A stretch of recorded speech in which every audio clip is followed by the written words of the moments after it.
नमस्कार दोस्तों, बेबाक भाषा की खास पेशकश में आपका स्वागत है। इस समय मैं हूं शोपियान में और यहाँ पर जो चुनाव है वो बहुत दिलचस्प है और उसमें एक जो बड़ा चेहरा इस चुनावी समर में उभर कर आ रहे हैं, उनके साथ हम बैठे हैं। यहाँ पर शबीर अहमद कुलेजी हैं जो पहले एनसी के साथ रहे हैं, नेशनल कॉन्फ्रेंस के साथ रहे हैं, इस समय इंडिपेंडेंट यहाँ से अपनी किस्मत आजमा रहे हैं। और जिस तरह से यहाँ का चुनाव एक बिल्कुल दूसरे ढंग की धार पर कसा जा रहा है, भारतीय जनता पार्टी भी है यहाँ पर जमात भी है, यहाँ पर अनगिनत फ्रेम्स में लोग हैं, लेकिन उसमें जो बुनियादी सवाल है कि जिस तरह का खौफ कश्मीर के नौजवानों पर तारी है कम से कम 370 हटने के बाद से, क्या उसका कोई पॉलिटिकल काउंटर नैरेटिव डेवलप हो सकता है, उसका कोई एक विकल्प हो सकता है? इस मुद्दे पर हम बात करेंगे आपसे। को कैसे देख रहे हैं और आपका इस कॉन्स्टिट्यूएंसी में सबसे बड़ा जो यूएसपी है वो क्या है? क्योंकि कई लोगों से हमने बात की, कई लोगों ने आपका जिक्र किया। तो सबसे पहले तो मुबारकबाद कि आप इंडिपेंडेंटली यहाँ से लड़ रहे हैं और शोपियान एक बिल्कुल दूसरे ढंग से कॉन्स्टिट्यूएंसी रही है।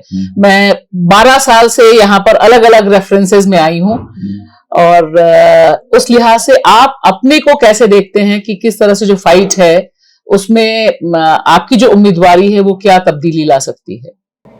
देखिए, सबसे पहले मैं आपसे बात करूं कि हाँ, इलेक्शंस है, कंटेस्ट है, डेमोक्रेटिक प्रोसेस का एक हिस्सा है। तो सब लोग कुछ पार्टियों पे इलेक्शन लड़ रहे हैं, लेकिन मैं इंडिपेंडेंट लड़ रहा हूं। तो मैं भी अपनी जो काम किया है पिछले 10-15 साल से, उसका भी हम लेखा जोखा देख रहे हैं कि हमने कितना काम किया, कितने लोग मुतमईन में से है, कितने नहीं है। तो एक्चुअली वही काम करेगा, उसका जो रिजल्ट है वही फिर काम करता है यहाँ। क्योंकि कई पार्टियां इस बार पहली बार कश्मीर की पॉलिटिक्स में आई हैं। अभी तो कश्मीर की पॉलिटिक्स में 3 पार्टियां, अगर हम घाटी की बात करें तो एनसी, पीडीपी और कांग्रेस रही है, इंडिपेंडेंट्स रहे हैं, लेकिन इस बार अपनी पार्टी भी है, एपीआई भी है, एआईपी भी है, अलग अलग फैक्टर्स है, जमात भी इंडिपेंडेंटली लड़ रही है। वो कैसे देखते हैं कि ये जो तब्दीली है? ये तो अच्छी बात है ना। डेमोक्रेसी में पहले जो 90s या आज तक जो था, फ्रॉम 90 टू 2024, तो ये 34 ईयर्स का है, जो एक जुमूद सा था। आई विल से दैट 80% लोग बाइकाट पे जा रहे थे, 20% लोग काम कर रहे थे। तो 20% जो मिलता था वोट, 10, अगर कहाँ 1 लाख वोट होगा तो किसी को 4-5 हज़ार वोट मिलते थे, तो उसको ये कहा जाता है इज द विनर। तो अल्टीमेटली उसका वो जो आज का बैकग्राउंड है कि आज चेंज हो गया परसेप्शन। आज नौजवान आ रहे हैं मेन स्ट्रीम में, वो वोट डालना चाहते हैं और अपना उनका एक जो उन्होंने 25-30 साल से जो उन्हें भुगता है यहाँ, चाहे इस साइड से या उस साइड से, लेकिन वो फ्रस्ट्रेट हो गए। उनके पास नौकरी नहीं है, उनके कुछ साइकोलॉजिकल ये है कि उनके खिलाफ, सबके खिलाफ एफआईआर्स हैं और उनको एफआईआर्स में फिर बेलें मिलती नहीं है। उसके बाद उसका जो कैरियर था वो, चूँकि आजकल ये है कि जिस बंदे को, अगर किसी को हम नौकरी भी देंगे तो उसका कैरेक्टर सर्टिफिकेट होना ज़रूरी है। तो ये कैरेक्टर सर्टिफिकेट यहाँ नहीं निकलते क्योंकि पुलिस के पास उनका कोई भी इंफॉर्मेशन है, तो इसलिए वो। लेकिन खौफ का माहौल तो है कश्मीर में, क्योंकि कश्मीर में पहले हम आते थे तब भी लोग ज्यादा बात करते थे। आज की तारीख में सड़क पे चलने वाला व्यक्ति जो वोट भी डालता है वो बात करने को तैयार नहीं है। एक दूसरे ढंग का खौफ है कि कब किसको उठा लिया जाए। और इसमें मोदी जी ने जो भाषण दिया उसे आप कैसे देखते हैं कि फुल स्टेटहुड सिर्फ बीजेपी ला सकती है? और दूसरी बात, उन्होंने बता दिया कि 370 अब कूड़ेदान में चला गया है, वापस नहीं आ सकता। और तीसरी चीज जो बीजेपी का है कि अब यहाँ की सियासत जम्मू से गाइड होगी, एक जम्मू से मुख्यमंत्री बनेगा, जिसका इंडिकेशन गृह मंत्री ने दिया है। देखिए, हमारा गृह मंत्री या प्राइम मिनिस्टर बात कर रहा है, वो पॉलिटिकल बात है। वो अपनी जो ऑडियंस है, अपनी जो वोट जो उसको खुश करने के लिए कर रहा है। अगर हम प्रैक्टिकल बात करेंगे कि इससे कौन नहीं चलते हैं ना, इंडिया चलेगा, इस तरह की बातें करने से नुकसान ही पहुंचता है हमारे इंडिया को। वो अपना वोट बैंक बचाने के लिए वो बातें कर रहा है। Matter of the fact is कि सिचुएशन वही की वही है। और फ़र्क इतना है कि उस वक्त मिलिट्री और पुलिस का दबाव कम था और यहाँ मिलिटेंसी थी। और पुलिस और मिलिट्री का दबाव ज़्यादा है, तो मिलिटेंसी कम है।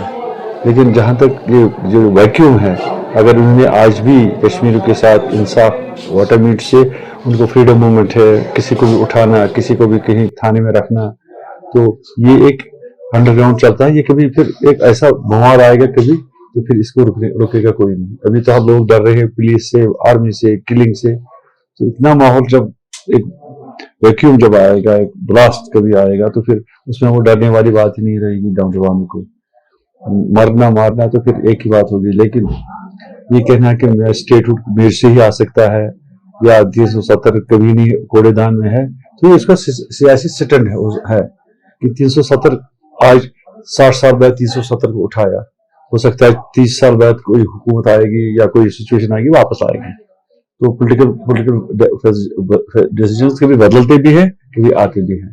तो बाकी वो चीफ मिनिस्टर आएगा जम्मू का, तो ये तो फासिस्ट का जो रोल होता है ऐसा ही होता है कि हम हैं और हमारे सिवा कोई नहीं है। लेकिन सियासी तो हम पॉलिटिकली लड़ रहे हैं, लोग सियासत में लड़ रहे हैं। कल जिसकी मेजॉरिटी आएगी उसी को इलेक्शन में वही तो हुकूमत करेगा, जिसकी मेजॉरिटी आएगी। जी, आप एनसी के साथ बहुत लंबा आपका रिश्ता रहा, आप इस समय इंडिपेंडेंट के तौर पे लड़ रहे हैं, तो क्या एनसी भी जम्मू कश्मीर के और खासतौर से घाटी को की भावनाओं को और आपकी जो एक्सपेक्टेशन है उनको कैटर नहीं कर पाई? यही सबसे बड़ी हमारी परेशानी है लोगों को कि नेशनल कॉन्फ्रेंस पार्टी ने कभी लोगों के लिए नहीं सोचा है। उसका अपना इक़्तिदार चाहिए, अपनी कुर्सी चाहिए, उसी पे वो टिकी रही, चाहे इसमें किसी को भी कुर्बान करना पड़े। तो हम उसी पार्टी में थे। हमने हर हाल उनको पूछा ये पॉलिसी मत करो या ये इस पॉलिसी पे बयान दो, लेकिन उन्होंने नहीं दिया, क्योंकि उनका एक मेन पर्पज दिया। क्योंकि अगर आप हिस्ट्री देखिए, उन्होंने 57 के बाद कुर्सी का ही तरजीह दिया। उस वक्त भी महाराजा ने उसको बोला या गवर्नमेंट ने बोला कि आप महाराजा से मिलो और ये जम्मू कश्मीर को इंडिया के साथ मिलाओ। तो उस वक्त उसको ये लालच दी उस वक्त भी कि आप प्राइम मिनिस्टर बनोगे। तो उसने प्राइम मिनिस्टरशिप को इम्पोर्टेंस दी और लोगों के एस्पिरेशन को उसने इम्पोर्टेंस नहीं दी। तो वक्त चलता गया, जब उसका हालात भी जब वक्त इतना ऐसे भी आ गया कि उनकी कब्र पे अब पुलिस का पहरा है, इतने बड़े लीडर होते हुए भी कि वो कश्मीर का मास लीडर समझा। लेकिन वक्त आ गया कि उसकी कब्रों पे भी अब पुलिस तैनात है, भाई कोई ऐसा ना बंदा आए कि वो उसको उठाए। ये है हिस्ट्री। जो किसी कौम के साथ गद्दारी करता है उसको कभी कौम माफ नहीं करेगी। अब कितने दिन, कितने साल, 100 साल उसके रखवाले करेगी। लेकिन जब ये मौका कभी आएगा, जो एक्चुअल लोग है यहाँ के, जो उनको पता है कि जिसने धोखा दिया, गद्दारी की, तो उसको उठाए नहीं उठाएंगे। तो ये हिस्ट्री रिपीट आपस में होती है। तो इसलिए आप उनकी बात करें कि वो आज भी लोगों को ये कह रहा है कि मैं 370 लाऊंगा। मोदी जी कहता है मैं 370 कभी आएगा नहीं, ये कहता है मैं लाऊंगा। और इसी चक्कर में वो भी वोटों के चक्कर में है और कश्मीर भी इसी चक्कर में फंस गया है। और एक आखिरी सवाल कि इस बार जो चुनाव है, मोदी जी ने भी कल कहा कि ये बहुत इंपॉर्टेंट है, भाग्य मतलब फ्यूचर डेस्टिनी तय करेगा कश्मीर की। वाकई है, क्योंकि 19 के बाद अभी हो रहा है और इसमें कई थ्योरीज भी चल रही हैं, जिसको पीडीपी भी कह रही है, एनसी भी कह रही है, बाकी लोग भी कह रहे हैं कि बहुत प्रॉक्सी पार्टियां हैं। जमात का नाम लिया जा रहा है कि उनके बैन होने के बावजूद उनको 10 कैंडिडेट्स उतारने की अनुमति मिली, परमिशन मिली है। और इंजीनियर रशीद की बात है कि ये सारी चीजें क्या बीजेपी को फायदा पहुंचाएंगी घाटी में? घाटी में कभी जो भी पार्टी जीतेगी उसका बीजेपी का कोई रोल नहीं होगा। लेकिन वो अब कहती है कि हमारा रोल होगा, लेकिन उनका मुझे नहीं लगता कोई पार्टी जीतेगी तो उसमें बीजेपी का रोल होगा। हाँ, पार्टी को लड़ने का हक है। जो अगर इंजीनियर आ गया उसका भी हक है, वो भी डेमोक्रेटिक क्लास में आ गया, वो कहता है मुझे वोट दे दो। शेख खानदानी, अब्दुल्ला खानदानी आपको कुछ नहीं दिया, पीडीपी ने आपको कुछ नहीं दिया।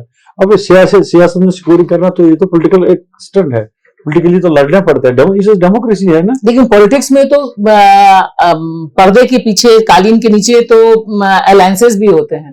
हाँ, वो तो नहीं, मैं कहता हूँ कि जो कोई भी, मान लीजिए मैं इलेक्शन लड़ रहा हूँ एज इंडिपेंडेंट, कल को मान लीजिए मैंने जीत लिया इलेक्शन, तो मेरे पीछे कोई प्रॉक्सी तो है नहीं। I am fighting on my own strength. तो जिसका भी लोग के साथ इतना मेल जोल होगा, स्ट्रेंथ होगी, उसको तो लोग ही वोट देंगे। अब जब उसको लोग वोट देते हैं तो उसमें प्रॉक्सीज का कहाँ रोल है?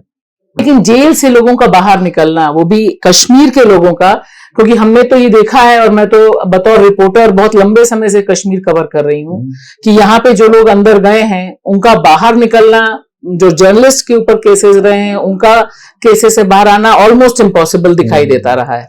आज की तारीख में नहीं दिखाई दिया कि इतनी आसानी से बेल मिल जाए, एनआईए बेल को अपोज ना करे और चुनावी मैदान में आ जाए। वो भी टेरर फंडिंग का केस, देखिए, क्योंकि यहाँ तो श्रीनगर से रातों रात इतने सीनियर एडवोकेट को उठा लिया, कोई हंगामा नहीं हुआ। जहां जिस मुल्क में डेमोक्रेसी, जिस मुल्क में जुडिशरी करप्ट हो, इन्फ्लुएंस हो, किरदार है, उस मुल्क का जो डेवलपमेंट है वो हमेशा इफेक्ट रहती है। हमें ये मान के चलना है कि इंडियन डेमोक्रेसी में, इंडियन जुडिशरी में भी आप इतना इन्फ्लुएंस हो गया है कि वो उनको जो गवर्नमेंट ऑफ इंडिया चाहिए वही होता है।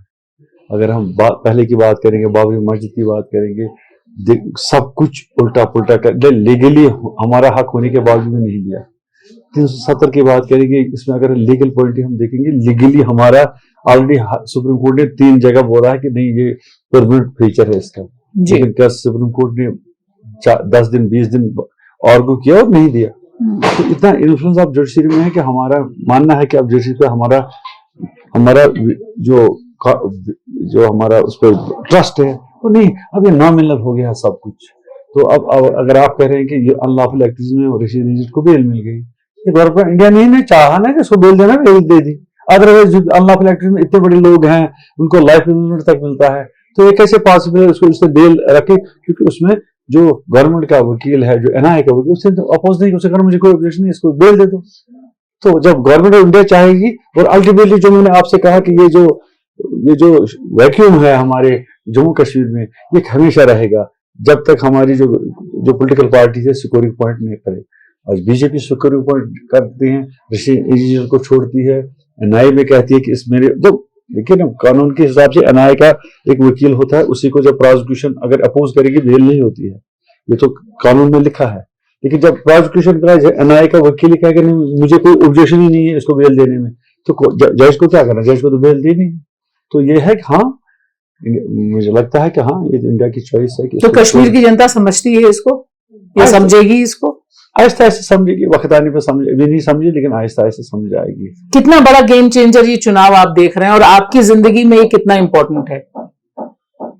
हमारा तो क्या है, हमने तो लोगों के साथ रहना है, अगर जीते या हारे तब भी हमें लोगों के साथ रहना है। एज ए सोशल एक्टिविस्ट वकालत भी हम करते हैं, लोगों के साथ लोगों का काम भी करते हैं, तो इसमें हमें कोई फर्क नहीं पड़ता है। हमारा फर्क ये पड़ता है कि हाँ अच्छे लोग मैं अगर कल को हमने खुदा न खास्ता हारा कोई 2000 4000 से, लेकिन 20,000 वोट तो हम लेंगे ना, 4000 से हारा है, या लेकिन 20,000 लोगों ने हम पे कॉन्फिडेंस तो दे दी ना, इसका हम उसका उनको तो काम करना है, उनके लिए काम करना है। तो ये पॉलिटिक्स गेम ऑफ वो काउंटिंग होती है, कोई 2000 पूछे, कोई 2000 आएंगे, लेकिन मैं ये आपसे कहूंगा कि अगर इलेक्शन में अच्छे लोग और आएंगे, अच्छे लोग और नौजवान देखिए हमारे पास नौजवान है, पोलिटिकली नौजवान हमारे पास वो आते हैं, ये मेरे नौजवान है, ये पार्ट ऑफ सिस्टम बनना चाहते हैं, इनको अब ये पार्ट ऑफ जो गाड़ियों में आते हैं, जिंदाबाद कौन चाहिए, इनका एक they want to come in the system. लेकिन हमें आज भी तक 4 बंदों का फोन आता है पुलिस से कि आ जाओ। आज तक इन 15 दिनों में जितना इलेक्शन कैरियर आता है, तकरीबन मेरे 20-30 बंदों को बुलाया पुलिस ने, क्यों? यहाँ रखो, इलेक्शन के बाद छोड़ेंगे। और ये जो इसी ने कहा है कि ऐसा नहीं होगा, तब भी हो रहा है, तो इसी का ऑर्डर है कि भाई चुनाव के दौरान आप प्रिवेंटिव डिटेंशन नहीं कर सकते हैं। तो वो करते हैं ना, हमारे 4 जवान बंद भी है, 4 जवान को हमने अब बेल छोड़ा करके एडवाइस करके, लेकिन बुलावा अब 10-15 आदमी को है, 20 मेरे तो 20 होंगे, दूसरे के भी 20 होंगे। तो ये जो जब ये चीज नहीं रहेगी, हमारा इलेक्शन में ये पहला कि ये जो किसी भी नौजवान के खिलाफ ये इसके तलवार लगाना, इसके ऊपर एक स्ट्रेस लगाना कि नहीं अगर नहीं तो आ जाओ, हम रखेंगे अपने, क्योंकि आपने आज से 10 साल पहले कभी पत्थर मारा था, तो नौजवानों को इतना गुलाम, जैसे ना वो गुलामी का तोड़ डालेंगे, जब आना आ जाओ जब, तो मुझे नहीं लगता है कश्मीर में भी डेमोक्रेसी नहीं आएगी, और इंडिया में भी इसका, कश्मीर का भी फिर इंडिया का नहीं रहेगा, न कोई दिल से नहीं मानेगा कोई यहाँ। क्योंकि अगर देखिए 370 जब हमने खत्म किया, मोदी ने क्या कहा? मोदी जी ने कहा कि हम इंटीग्रेट हो गए आपस में, हमारे दिल हिंदू जो डेवलपमेंट की बात है अब करेंगे आराम से क्योंकि हम नजदीक आ गए। तो अगर हम मान लीजिए हम इंडिया के सिटीजन है, हमारा नौजवान इंडिया का सिटीजन ही है, इंडिया का सिटीजन। अब यहाँ का रोल और दिल्ली का रोल डिफरेंट है। यहाँ किसी लड़के को उठा सकते हैं 10 दिन 15 दिन बंद करें, 15 दिन बाद छोड़ देंगे। तो अगर दिल्ली का कोई लड़का इसको कभी अभी आज किसी को अरेस्ट करेंगे, उसी दिन एफआईआर भी होगा, दूसरे दिन कोर्ट के सामने उसकी रिमांड भी होगी।